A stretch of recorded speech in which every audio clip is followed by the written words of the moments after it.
আমি এক রাখাল বালক, মাঠে ধেনু চড়িয়ে খাই। আমি তো নাচটা কিছু জানি না।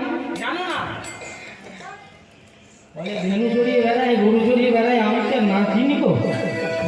হরিবল হরিবল। তাহলে করে নাচতে হবে, আমাদের তো মনে বাসনা পূর্ণ করতে হবে।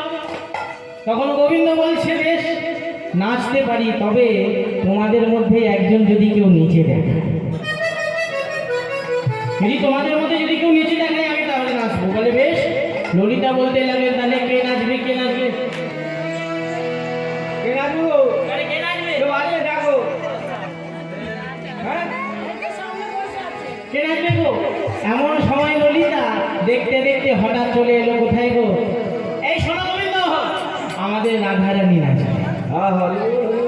আমাদের রাধারানী নাচবে গো। যেই বলেছে সঙ্গে সঙ্গে সখীদের কথা মতো শ্রীমতী রাধারানী আস্তে আস্তে চলেছে রাসমঞ্চে নৃত্য করতে। আরে ওকে আরে ধনে থমকে থমকে চলে, ওকে আরে ধনে থমকে থমকে চলে, ওকে আরে ধনে থমকে থমকে চলে, ওকে আরে ধনে থমকে থমকে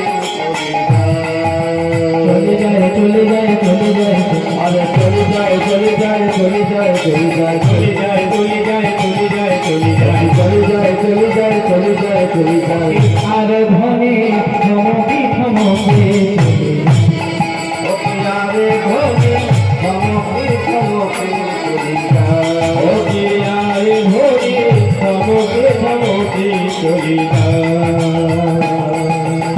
বামেতে মোটা রানী মহাভাব স্বরূপী, মোটা রানী মহাভাব স্বরূপী,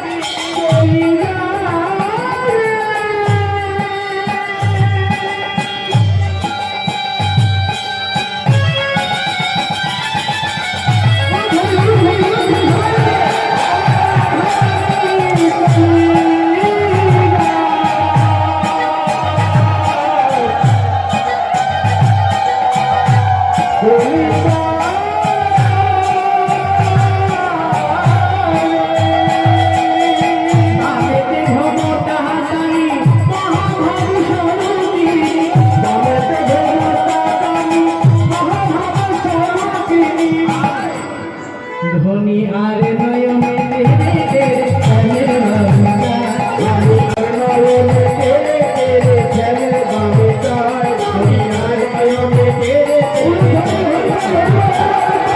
আরে নয়নে তেরে তেরে চলে বাবুকা, আরে ধনে থমকে থমকে চলে, ধনী আরে ধনে থমকে থমকে চলে।